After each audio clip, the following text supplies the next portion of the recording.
साफ साफ कह रहा हूँ, ये इलीगल है और बदला लेने की, एक तरह से सबक सिखाने की कार्रवाई के तहत एलजी साहब के जरिए दिल्ली में इमरजेंसी जैसे हालत लगाने की कोशिश की जा रही है।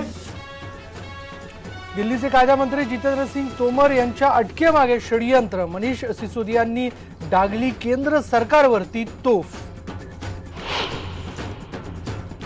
राष्ट्रवादी काँग्रेसचं 6वं राष्ट्रीय अधिवेशन आजपासून पाटणामध्ये। बिहारमधल्या विधानसभा निवडणुकीच्या पार्श्वभूमीवर बिहारमध्ये अधिवेशन। एमसीए निवडणुकीत शरद पवारांना शिवसेनेचं आव्हान। शिवसेनेचे आमदार प्रताप सरनाईक, राहुल शेवाळे, सुभाष देसाई रिंगणात उतरणार। काँग्रेसच्या सर्व मुख्यमंत्र्यांची दिल्लीमध्ये परिषद। बैठकीत सोनिया गांधींचा पंतप्रधान नरेंद्र मोदींवर हल्लाबोल।